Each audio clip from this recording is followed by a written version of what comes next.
Dane and Derek is an uncensored, unfiltered podcast. You can find content warnings in the episode description. Thank you for listening.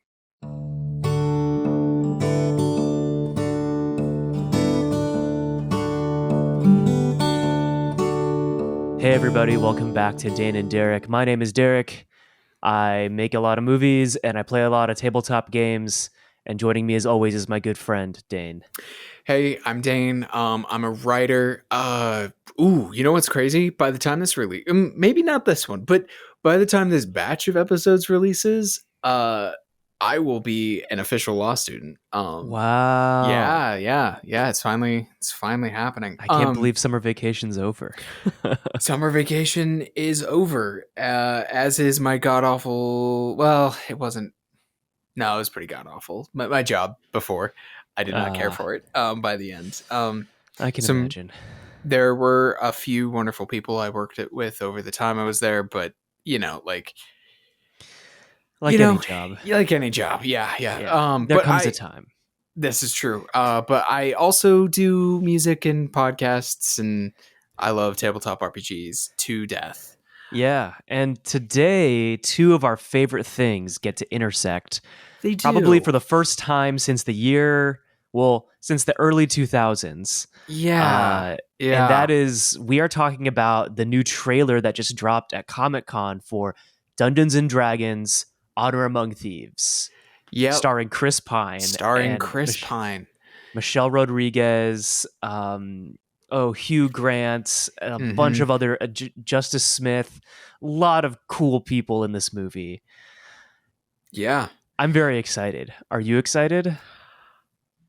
I'm more excited than I should be based off of track records of things because, okay, we love tabletop RPGs. We both have a love for D&D, despite some of my harsh criticisms of 5e, but I'm playing a game on Sunday of strict 5e and I'm really looking forward to it.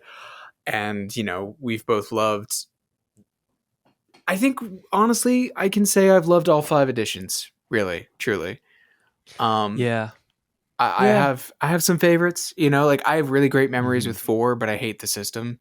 3 and 3.5 are probably a little too cumbersome, but they're really important. And I also have good memories with them.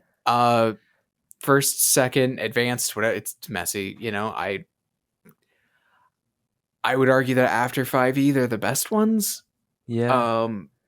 And there's a lot of merit to them, but they're also really hard to play. Unless you get some of the retro clones that are out these days, which I'm kind of considering doing. Anyways, those games are great. The video games and movies and television shows that have been made from D&D, and most of the books too, let's be honest, they're pretty fucking bad. Yeah, it's a pretty wide spectrum. Yeah. And the thing is, they're good at a certain age, but then they don't age very well. No. And I think that's the thing, right? A lot of these movies, a lot of these movies and a lot of these novels came out during a very particular time period of fantasy, which is the 90s, which is late 80s, 90s, and early 2000s. Yeah. Which is just a very strange period for the genre itself because you're in your post Conan Barbarian, but you're pre Lord of the Rings. You're pre Lord of the Rings and you're pre Game of Thrones. Yeah, and you're pre Witcher too. Yes, yes. So you're basically pre the widespread love of the genre that we've had over the last decade, especially over the silver and small screen for sure. Yes, definitely. I will also credit the MCU. And Star Wars, both with at least getting people more comfortable with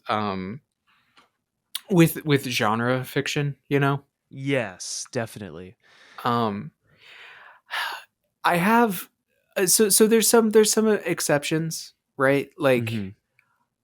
As far as adaptations of D&D goes, which is one, I will say the Dragonlance novels are, well, not amazing, truly amazing or anything. I would say they're the best of all really? Yeah. They're a lot of people have love for Dritz, and those novels and whatnot. But like the Dragonlance, I think can at least hang with some of like Brandon Sanderson and Y- Jordan's work. You know, like Okay, yeah. not better than or even quite as good in, but like can hang in the same room as without like embarrassing itself, so to speak. Yeah, I think something about the so here's like my kind of view of it, right? There's like the Mhm. high fantasy D&D novels, and Yeah, there's like the low fantasy D&D novels. And then there's like yeah, that weird mid fantasy YA yep, yep, D&D novels, and a lot and Dragonlance falls into like the high fantasy category.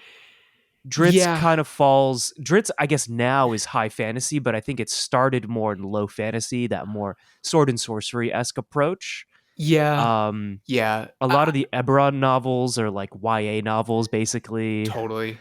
You know, I think the reason that Dragonlance works in a way that most of them don't is because I think it's so much about the setting, if that makes sense. Like yeah. Dragonlance is one of the very few settings that is so dense that I'm like, Hmm. you don't need this is not like it's beyond like it's Dragonlance is beyond like this is a bunch of like set dressing for your game and on to like yeah, this is just it almost feels like with Dragonlance the setting um came first and got and D&D got to do an adaptation of it. Mm. In fact, you know what? Hold on. Give me 1 second. I need to look up Dragonlance. Yeah, I'd I'm definitely be curious when the setting came out, because it is Dragonlance is definitely like, in terms of D&D settings, right? You've got Greyhawk, Dragonlance, and then Faerun or the Forgotten Realms, which there's probably the three Eberron most. and there's a lot of them. But yeah, Yeah, Dragonlance but is those are way up probably, there. yeah, the first three I listed are probably the most popular and most recognizable, with Mhm. Dragonlance and Forgotten Realms kind of being the top two, I would say. I would argue that they're probably top 2, which is super interesting the fact that they haven't done anything official with Dragonlance yet. They There's are, rumors of it. Like yeah, there's well, like Unearthed Arcana coming out, but aren't they? Yeah, and aren't they doing a Magic the Gathering set with it? they might eventually being. I was going to say the other adaptation that's probably any good is the most recent uh, Magic set from D&D, which is Baldur's Gate Oh yeah, Commander, which was a really good choice because like it let them do a lot of like fun famous characters and a lot of the flavor and it's fun. It's a good set. Um I think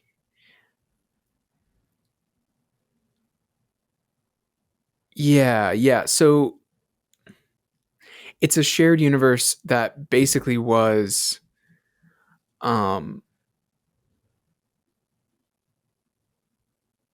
that got turned into a series of fantasy novels. gotcha. Yeah, yeah.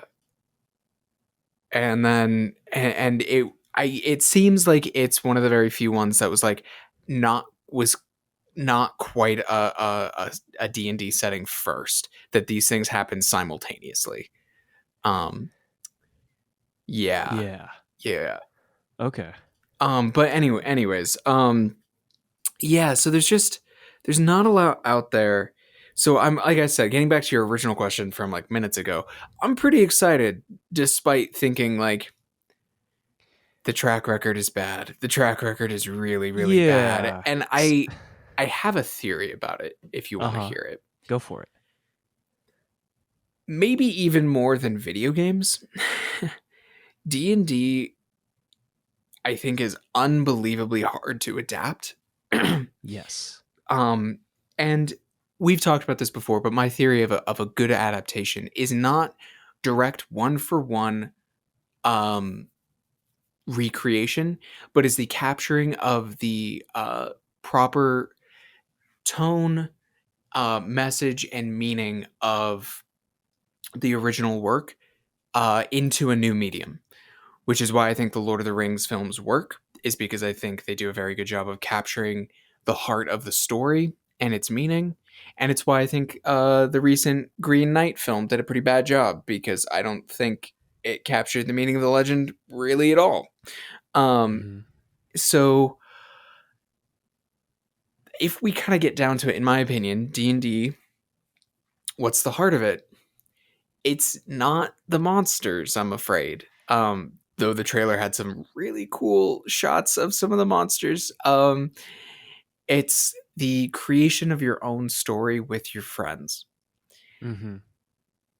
And that is so fucking hard Yeah, to well, adapt into any other medium. exactly, because how do you strike that balance, right? Without, like I've spent probably weeks and months of my life thinking about how to do a good D&D movie. And Mhm. I think the problem I always come back to is how do you not involve the players in the story, right? Cuz to do it just straight up, it's the characters telling a story is really difficult, right? Like arguably the best adaptation that we've had prior to this new movie, which who's to say, is the Critical Role animated series, right?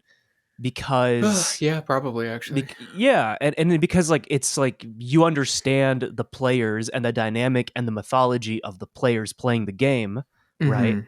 It's weird to say that Critical Role has mythology, but it kind of does, and you It does, understand that. and to be And then honest, there are official 5e Critical Role supplements. yeah, So, it's about and as official as it gets. exactly. And then the thing is like because like oh, it's Matt Mercer, Travis Willingham, Marisha Ray doing their thing. I Sam Riegel. Oh goodness, I can't remember all their names. Liam. I'm not a I big can't enough fan. remember. I cannot Yeah, help you. It I've goes I, Matt I've Mercer, tried. and then I stop. But basically, like the whole gang, right? Yeah, Their characters translate to the screen, and you're there for it, and you watch it, and it's fun because you know that oh, these were real D&D adventures that happened, and so in a way, it still captures the essence of players playing the game. It's why actual play in a podcast format is such an incredible way to adapt D&D, right? Because you yeah, you get the meta narrative and the in-game narrative, and you can do both things. You can capture the experience of playing at the table and crafting your own story while also having a story that people can get really invested in. To do that in a right. movie without having some like cut back to reality kind of thing, which like in Like, college, my friend Trevor and I did a fan film where we did that, and yeah, it works. It's a way to do it, but that's not. right, It's right. difficult. Like I think about like Harmon's Quest, and I think about Yeah, like fucking like the every like the guild, Mythic Quest. tons of shows also have like the D&D episode, you know? Yeah. Like Community has the Oh, D&D episode, which yeah. is a really good D&D episode, but it's all Hmm. typically when done well, the meta narrative is involved. And so like what I'm looking at with this movie coming up is like okay, okay, it's probably not going to be that. There's no hint of that in the trailer. Yeah. Um, and so like is this going to be a fantasy movie that plays with a lot of the things that D&D owns, like beholders or like ancient gold dragon. Like there are like trappings that they get to play with, right? Yeah. Which I think and my hope is that it's just a fun rollicking good time. One thing Yeah. I'm more hopeful about as opposed to say the early 2000s movie is this does not seem to take itself very seriously. No, Um, which I like. yes, I would be sad if there was no heart to it. Because like my only other hope is like, okay, if you can't capture the meta narrative thing, then the next thing you could capture is the sort of stories that tend to come out of D&D, which is there needs to be a certain level of absurdity, like Yeah. and bullshit, like Hmm. just like there needs to be something on screen where like I'm like, yeah, that's a nat 1 and that's a nat 20. That doesn't make much sense, but raw luck, like you need some of the absurdity and the humor and an eventual like emotional cathartic payoff, right? Like Yeah.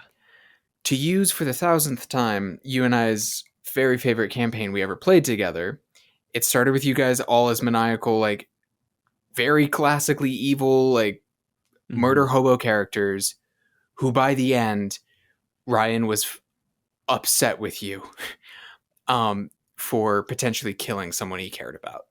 Right. Right? Like There has to be that. that kind of an arc. Yeah, because some of the arc of D&D is like there's the part of it where we're all fucking around and there's the part of it where you get invested. Yeah. And so like if it's all jokes and good times and action, it'll be missing something. But it Yeah. also doesn't seem to have like the grimdark Lord of the Rings, like we are serious fantasy movie. Um Correct, which I because it's like, like. yeah, because I'm like, yeah, Lord of the Rings can pull that off. Game of Thrones can too. Even The Witcher can. Though The Witcher, I think, has much more room for humor. Um, and that's not to say that Game of Thrones and Lord of the Rings don't have moments of true levity and humor. Merry and Pippin, Tyrion Lannister, right? Like those characters have a lot of like mirth to them.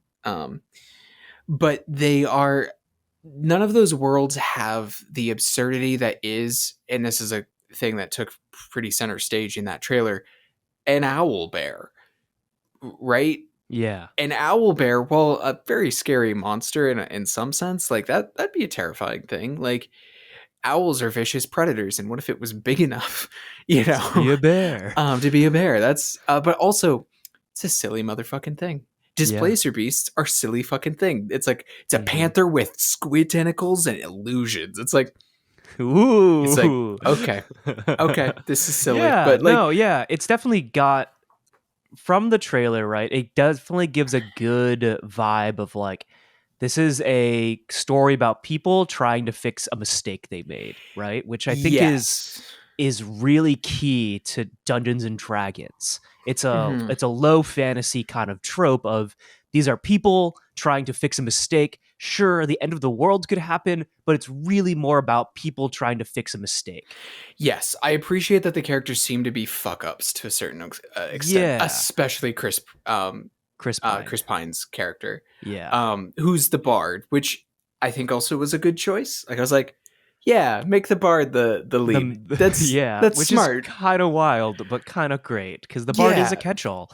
the bard Um, is a catch all. The bard also, it, you can have Chris Pine be this very charismatic as he is, right? yeah. Um, and have everyone who's a fan of this already be like, yeah, that's exactly right. Of course, Chris Pine would be the bard, right? Yes. Like, there are so few Hollywood actors who would be the main character who like, believably, I'd be like, yeah, that's a fighter who dumped his charisma, sure. Like, but if you make him the bard, or it also lets him be funny and light as opposed to being like another charisma class, like a paladin or sorcerer or a warlock, all of which require a certain amount of seriousness Yes. on It's a very average. yeah. It's got that roguish charm that he has, Mm-hmm, which is mm-hmm. great. Chris Yeah. Pine would probably be a good Robin Hood, and this is probably the closest we'll ever get to that. Um, Yes. I also think they made a good choice, like you were talking about, with having them have made a mistake. They're not heroes, yeah. seemingly. Right. Well, Uh, because that's the thing, right? Like D&D, you're never a hero at level 1. You you're never become a a hero at hero. level one. And also, like, it is as often that you will play these weird, bumbling. Like, I have never played in a full and good campaign of D&D where everyone started out as, like, trying to be a, like, Lord of the Rings character, Yeah. like um that is not what the system really allows for. And I think that actually has a lot to do with how it was originally conceived back in like the Gygaxian era, where it's like, Hmm. yeah, you're all digging around and looting things and fighting stuff, and like the saving the world and like doing good is not an accident but almost a byproduct, or like in despite of, like. And so I think it's nice to have that different setup. Yeah. And so it's Yeah. like it's a good choice. So yeah, what I'm getting from this trailer is like they're making a lot of the right choices, and I could foresee it being like a pretty solid fantasy movie with a lot of D&D trappings, but also like a part of me will also feel, it might feel just a little bit like, man, I wish this was just an original thing, you know? Yeah. Um but Yeah. also maybe that's the best way to look at it, is that this is a potential original fantasy film that is relying on a brand name because it's a big tentpole Hollywood film, right? Like Yep.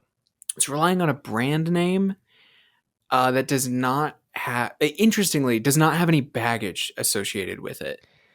Yeah, In the especially sense, now. yeah, Especially now. in the sense of like, if you're doing like the like with like the new Witcher show, like, well, then you got to follow the story, right? Yeah. They are free to tell whatever story they want Right. here. It's not like they're doing the Legend of Dritz or the Dragonlance Chronicles, No, so no, they're it's not at all. completely original by that stance.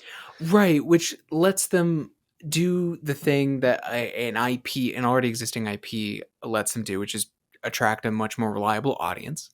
Yeah. Um, and but at the same time, like they're not bound by any particular story, and the lore is flexible, right? Like it seems to me that like they're doing Forgotten Realms, um, because Yeah. it seems like there's a wizard from the Red Mages Oh, in yeah, there. yeah. Like it seems like there's some stuff, but like who fucking cares, right? Yeah. Like Or knows. yeah, like I'm like yeah, I guess Dritz is sort of the hero of that world, and there's others and whatnot, and like I know that I think Tasha exists and like stuff, but I'm also like, but there isn't a hero of these worlds because that's not the point of Right. this. Can just be a story, and so like that's where my hope lies. Yeah. Um, my fear is that D&D requires a lot of um world building in terms of how things work mechanically, like in terms of Yeah. like I'm like, yeah, he's got a loot, but he's clearly a bard. Maybe he's a rogue, but that they wouldn't have made a whole deal out of the loot otherwise, right? Yeah, And bards exactly. are magic. Okay, how are we going to explain that? And the difference between wizards and sorcerers and warlocks. And there's definitely a druid here, so there's that. And like, God, hell, I'm pretty sure one of them's a paladin. So I'm like, okay, so we got like, I'm like, that's a lot of magic systems to try and fucking explain. Um, Yeah, I here's the thing though. I think the biggest difference between any D&D movie that comes out now versus any D&D movie that came out 20 years ago, mhm, cuz it's been 20 years yeah, since the very first like D&D live action movie. yeah, I think the biggest difference is that D&D is now pretty widespread. It has a significantly larger following, and in some ways it is a groundwork and a framework that a lot of people on a base level understand. In even if they don't play as regularly, they probably understand a little bit, because there's a lot of people that just listen to actual plays or that watch live streams of D&D who don't play, and yeah. so the understanding is there compared to back then. And it's kind of funny, right? Because the first D&D movie also has a thief for a main character, also deals with a thief character that uh, steals something for the wrong person, and ends up bringing about the end of the world. Um, but if there's one thing I hope that they do right in this, is that it doesn't just turn into like, 0 to 1,000 and Star Wars in like a very bad kind of homage sense. I Mhm. hope it kind of takes the track of like of dealing more with the mistakes the characters have made versus it becoming about the end of the world, because I think that that's truly what will set it apart from other fantasy films, is if it really hones in on the characters that they've created, which, as we've discussed, the characters are very complicated because they're pretty much an all caster party.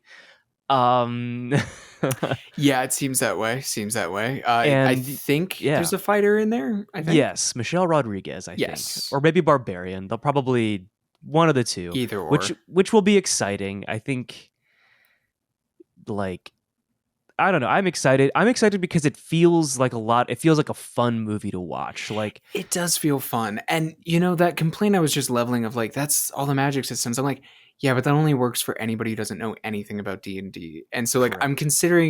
I'm sitting in the position of like a person, like I'm trying to put myself in like the shoes of the audience member who knows Yeah. nothing. And I'm Yeah. also kind of like coming at it, I'm like, yeah, but it's a Dungeons and Dragons movie. It doesn't need Yeah. to stand on its own. It Yeah. doesn't stand on its own, right? hmm Like, So here's my question: yeah. what are some things you hope will be in the movie? Um I can go first if you need a moment to think. you go first. I might need I might need a second here. So I really want a dungeon crawl with lots of traps because that's a really easy way to show off all the classes using their skills and making those ability checks. Hmm. Also, there's nothing better than like a fun like thief dungeon where thieves have to do thief things, which is also a reference to the first movie. The Yeah. first that it's the only good scene in the first movie, in my opinion, is the thief dungeon where the main character, played by Justin Whalen, I think his name's Ridley, which is an homage to Ridley Scott. I think he has Mm. to like do a bunch of like ducking and diving and swinging through traps, Indiana Jones style. And anything Indiana Jones style is a lot of fun. I Yeah.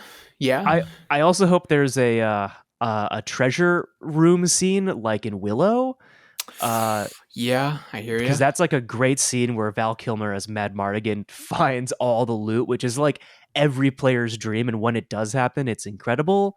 And there's nothing like a good third act. We got new armor, slow motion walking scene. Um, Fair. they do it in Lord of the Um. Rings. They do it in any fantasy thing. And I guess lastly, um, I would love just like at some point for a character to go critical hit. Fair. Anyway, that's it. Okay. So I'm struggling with this still because the main thing I would want the trailer has already shown me, which is the monsters. I really want the monsters to be, and not to Ah, just like rely on things people already have a much the broadest audience would have a fairly good recognition of. A red dragon, a goblin or an orc, maybe a troll sort of thing. They're already clearly mhm. going with weirder shit, you know? The owl bear, the displacer beast, both already showed up on screen. Um, the black dragon, as well Yeah. as I think it might be a bronze that we see in later on, and maybe a red as well. The Mhm. diversity of dragons is super cool. Yeah. So like all of that is already there. Um, and so the one thing I really want to make sure I want to see the chaos. Mhm. Um, I want them to somehow depict uh and I think maybe the best example of this in the same way that like Indiana Jones stuff is always fun. Putting aside the controversy around Johnny Depp, um, well earned controversy, let's say. Jack Sparrow stuff is super fun. And what I mean by Mm. Jack Sparrow stuff is Jack Sparrow is the like king character of um, improbable, not impossible, right? Like, and I Ah, yeah. want that feeling in, right? Like, how Yeah, many, that's like, there's, swashbuckling. yeah, the swashbuckling, but also the fact that many, many times in that series of films, Jack Sparrow will kick a thing and then go flying all around. And it's like, doesn't seem like it's like that would never work, Yeah, but it it doesn't make works in sense. this moment. And for It's this very person, D&D. it's very D&D. Like, um, and it's stuff like that that I would really, really love to see. Is If it's just no, you go. improbable things, a lot of like luck involved, and I think Chris Pine's character could be a very good vehicle for it. Yes, Um, that's probably why they made him the bard because the bard can do enough of everything and is enough of like a. I'll put it this way: the bard is a very like Wesley kind of class, like from Princess Bride. yes, yes, there is a fair amount of like Wesley-ness of like, Yeah, and I and um, and I think that'd be pretty sick. yeah, Um, Princess Bride is the other film that I would say has a lot of that, like just not probable, but fun. Like Yeah. there's that thing that sometimes people talk about with D&D is like the rule of cool. Yeah. Um I want to see some rule of cool, but not in the sense of like uh power gamer badassery, but just in the sense of like someone trying some bullshit and sometimes it working and sometimes it just not. Like I'd love it as much for like Chris Pine's character to do something bonkers that succeeds as I'd love for any of the other characters as well to have moments of just like they're doing something they should be able to do very well, and then the axe head of the weapon breaks off. Yeah. Just and now they have to deal with that, right? Wait. Like, Yeah. No. Yeah. Wait. Real quick. What mm. is your definition of the rule of cool?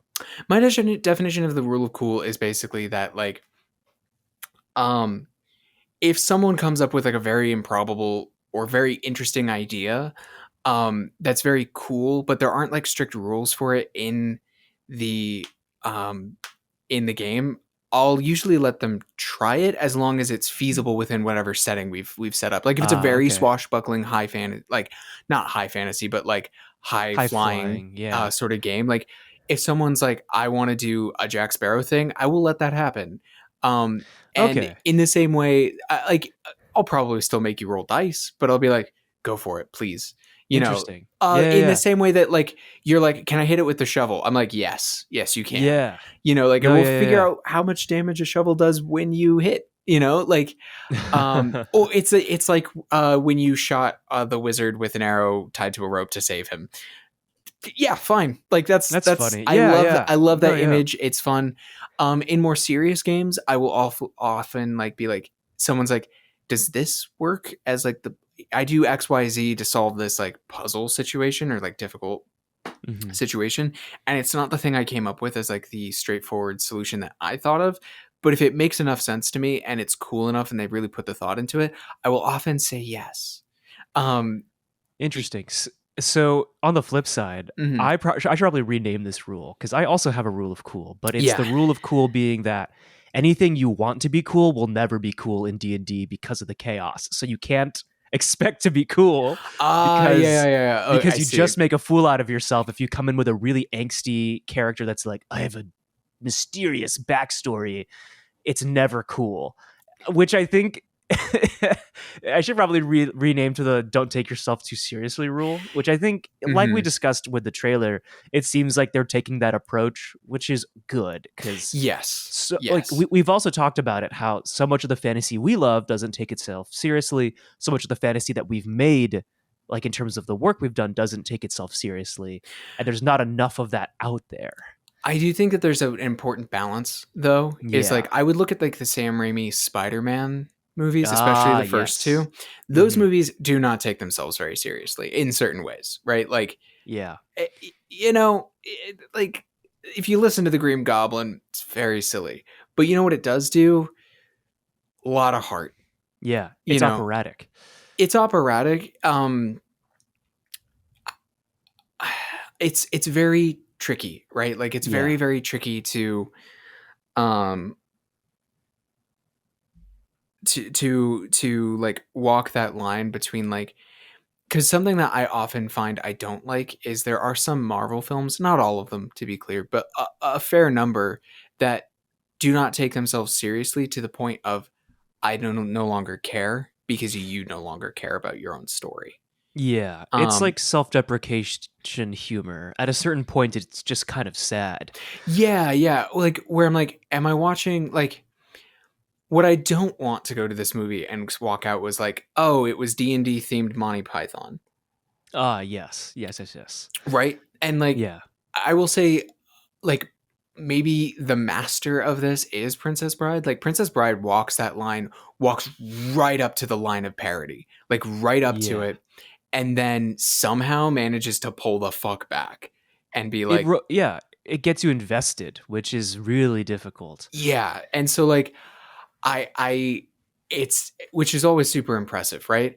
And Yeah. like not every film manages it all the time, right? Like I think about the Two Towers once in a while with this, Ah. which where I'm like, okay, the Two Towers is great. And you know what scene I hate the most in it? Like, I love the Two Towers. I hate Legolas sliding down the fucking stairs. I hate it so much. Really? I hate that Oh, scene. But you know what I do oh, love? I love him and Gimli's kill count competition. okay. Right? Because Okay. like for Yeah. me, I'm like, it feels like the right amount of levity I need in this film.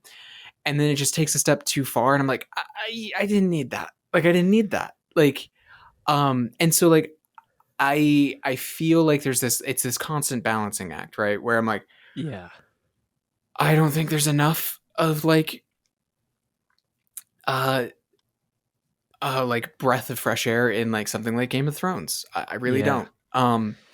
I'm currently reading the Earthsea cycle by Ooh. Ursula K. Le Guin for the first time in a long Yeah. time. And like it's a series that takes itself very seriously, actually. Um but also like there's not a lot of jokes. Um there's uh there's some dry like humor in there for sure, but those stories to me feel very there's a mythic quality to them, and Mm. also like clearly she came in with like intended purpose and meaning in the Yeah. stories. um and so like some of it to me is like, oh okay, like, and this is like, this is so hard, right? And this is why audiences are impossible to please, you know, like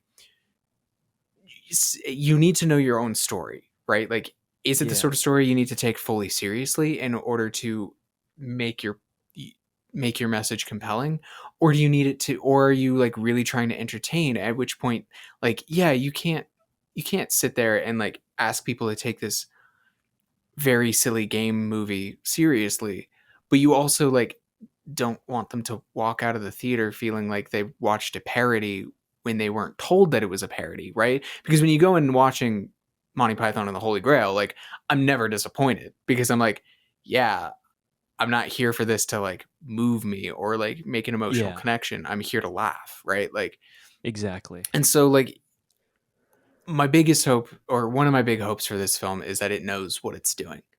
Yeah. Um, Which, to that, the directors did the film Game Night, if you've seen that. I have not, no.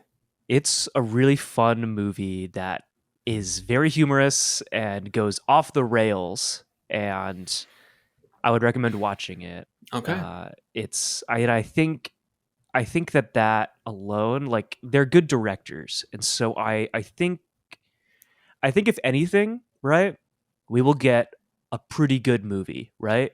And it will be like it might not be the Lord of the Rings. It doesn't have to be. I don't want it to be. But it also it might, but it also, I don't think it'll be like Warcraft, you know? No. Um I think it'll land in the sweet spot between the two. And I think that'll open up the gateway for more, for a resurgence of the genre in film, you know?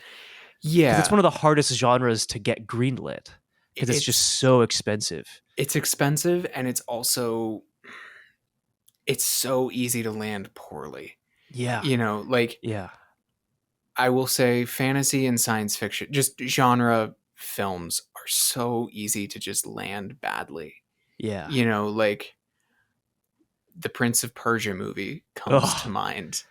yeah, or Seventh Son, or Oh, and the thing is, like, a lot of these movies, they're not necessarily bad movies. They're just, like, they just don't hit well with audiences, right?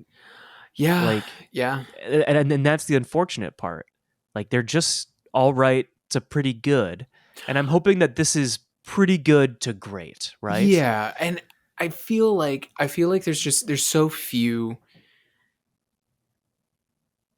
films in these genres that hit so well that people think that that's the only way to do it, and they like lean really heavily on it, right? Like Lord of the Rings Yes. hits well, so like, okay, so is that the fantasy people want? And the answer is sort of what they Yeah, want, sometimes, but not sort all the of. times. But like the thing about it is like,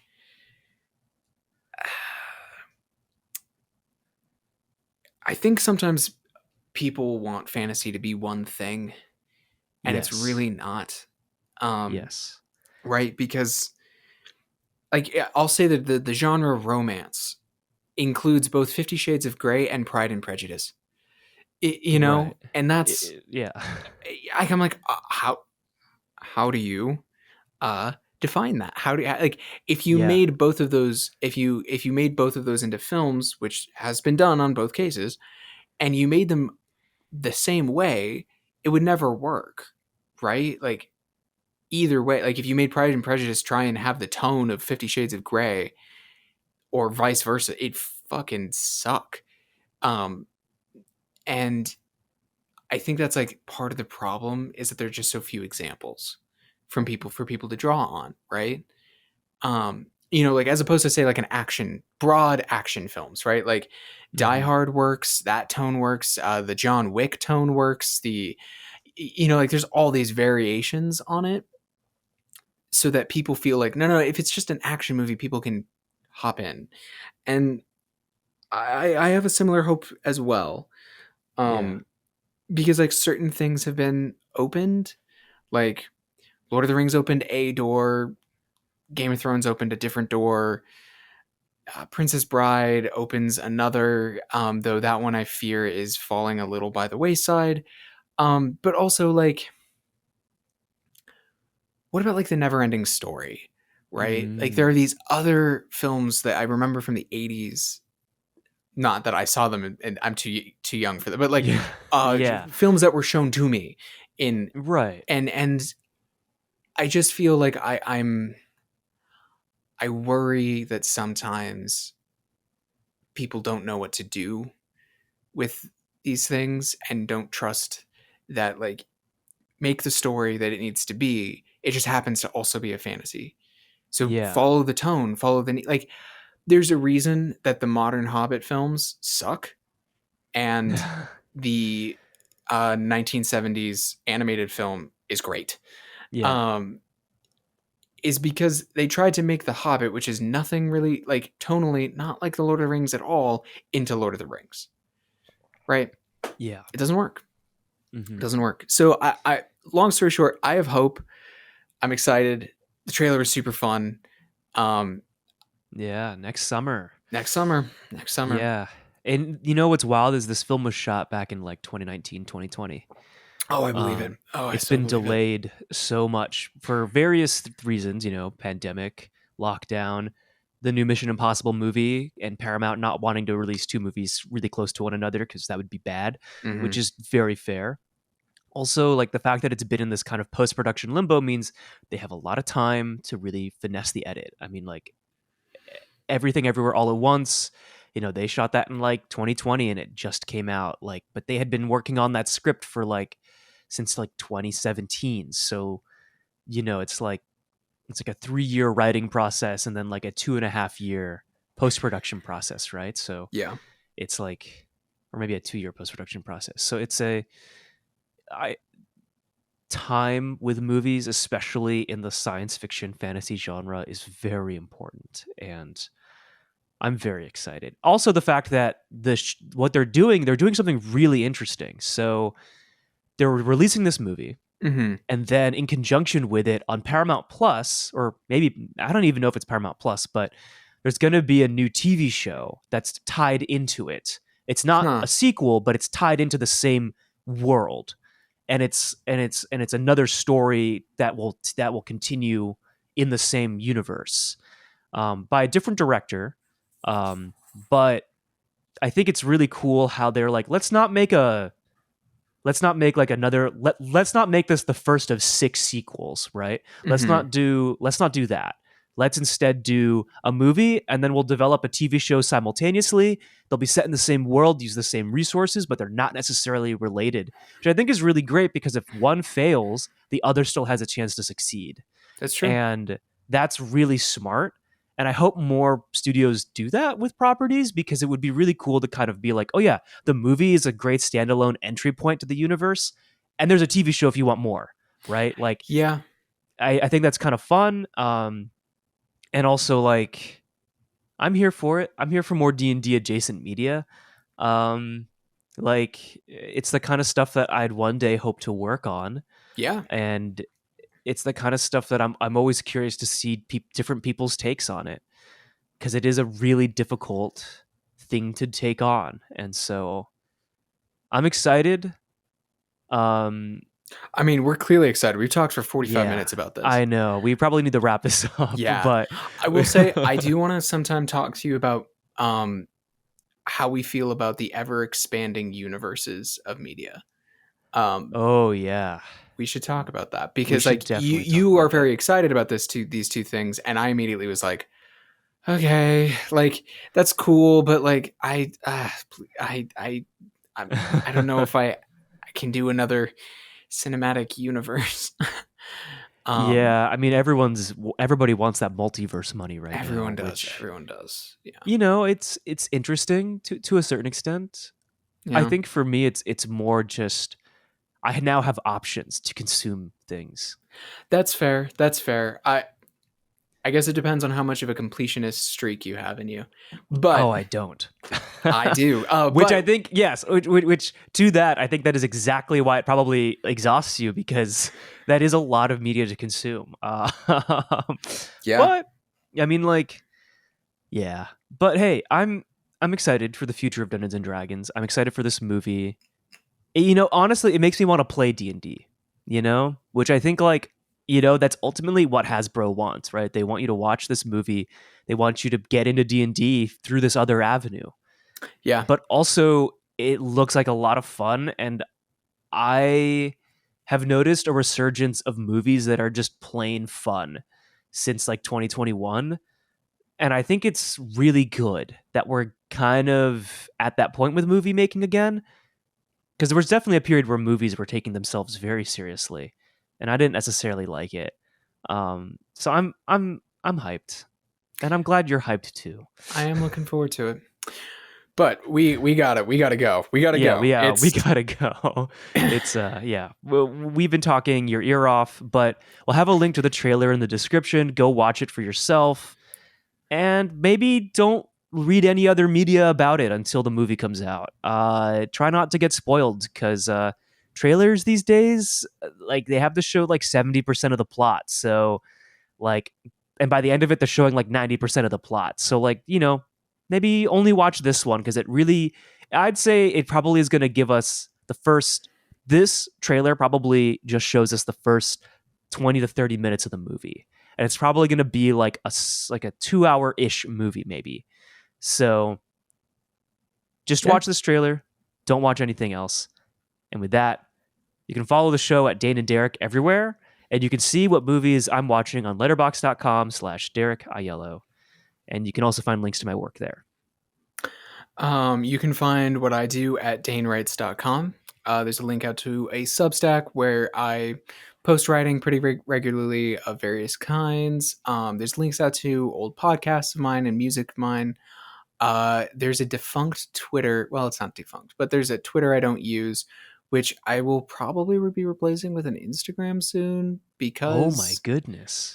I know. I need to be like a real person on the internet now for professional reasons. So Yeah, yeah, that'll do it.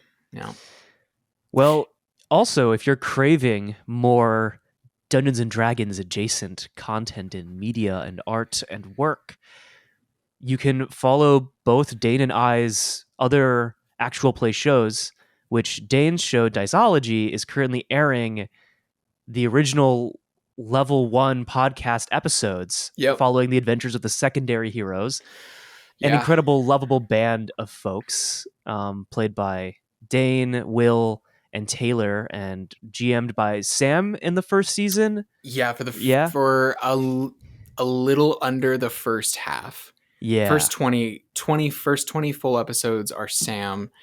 And then for reasons, Sam takes on a player role, and I become the dungeon master for the rest of it for like yeah, the following 30-ish episodes, I believe. yeah. And it's a true fantasy adventure romp if you're into Yeah, that. And so that's currently re-airing. It's really fun. Highly recommend you listen. And also, you can go listen to Dyson Pizza, which is my show that I GM.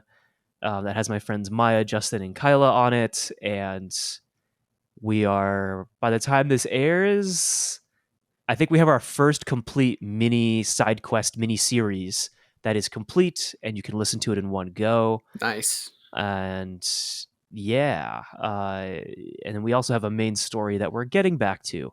So, but yeah, lots of fantasy media from these two boys here on this podcast. That's true. Uh, so yeah, go watch the trailer, go listen to some actual plays, go play some D&D with friends. Thank you all for hanging out with us this week. Catch you later.